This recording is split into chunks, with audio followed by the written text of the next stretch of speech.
নিয়োগের দাবিতে টানা ৮ দিন ধরে বিক্ষোভের সামিল ২০০৯ সালের প্রাইমারির চাকরি প্রার্থীরা।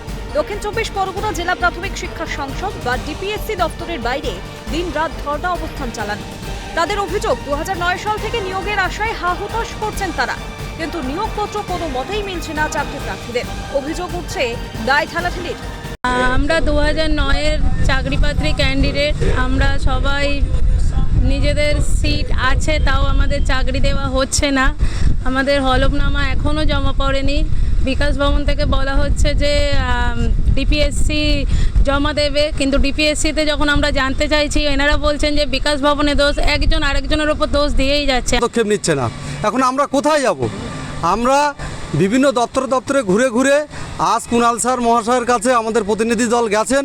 আশা করি ওখানে একটা সদুত্তর পাওয়া যাবে। আর যদি না ক্লারিফিকেশনটা সুপ্রিম কোর্ট থেকে আসে, আমরা এভাবেই লাগাতার দিনরাত অবস্থান বিক্ষোভ করব যতদিন না ফয়সালা হচ্ছে। কবে মিলবে চাকরি, কবে কাটবে আইনি জট, কোথায় রয়েছে জট?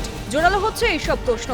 দাবি, নন জয়নিং পোস্টে দ্রুত নিয়োগ করা হোক চাকরি প্রার্থীদের, তা না হলে লাগাতার আন্দোলন চলবে বলে হুঁশিয়ারি ২০০৯ সালের বঞ্চিত চাকরি প্রার্থীদের।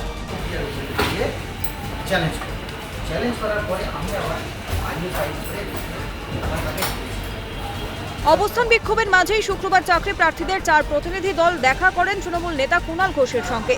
তাদের আশ্বাস দেওয়া হয় নিয়োগ নিয়ে যে আইনি জট রয়েছে তা দ্রুত সমাধান করা হবে এবং প্রাথমিক শিক্ষা পর্ষদের সভাপতি গৌতম পালকেও জানাবেন বলে জানান কুণাল। আমরা লিগালে পাঠাচ্ছি, লিগাল যেভাবে বলবে আমরা সেভাবে এগোবো। এক্স্যাক্টলি স্যার, এটাই পরে স্যার আমরা কোনো ফেসিলিটি যাচ্ছে না। উনি বলছেন এই মুহূর্তে আমরা যে জায়গাগুলো আটকে আছে, যে জটিলতাগুলো আছে, অবশ্যই কাটানোর চেষ্টা করবেন।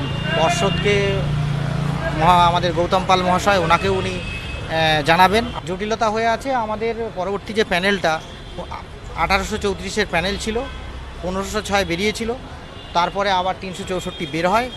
এখনও বাদবাকি প্যানেলটা বের হয়নি।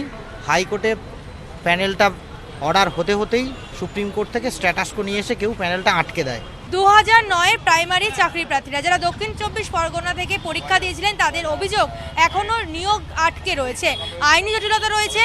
তারা বলছেন সরকার পক্ষ উদ্যোগ নিলেই আইনি জটিলতা কাটতে পারে। কিন্তু এর আগেও চাকরি প্রার্থীদের অবস্থান মঞ্চে হাজির হয়েছিলেন কুণাল ঘোষ। তাদেরকে আশ্বাস দিয়েছিলেন পরবর্তী প্যানেল প্রকাশের বিষয়টিতে মুখ্যমন্ত্রীর নির্দেশে হস্তক্ষেপ করবেন তিনি, কিন্তু কাজের কাজ কিছুই হয়নি। অবশেষে চাকরি প্রার্থীদের বিক্ষোভের 8 দিনের মাথায় তাদের সঙ্গে দেখা করেন কুণাল ঘোষ এবং বলছেন কুণাল ঘোষের কথায় তারা আশ্বস্ত হয়েছেন।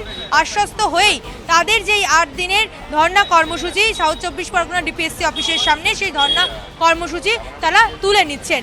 ক্যামেরায় সোনাইয়ের সঙ্গে রেশমি রিপোর্ট, ক্যালকাটা নিউজ, কলকাতা।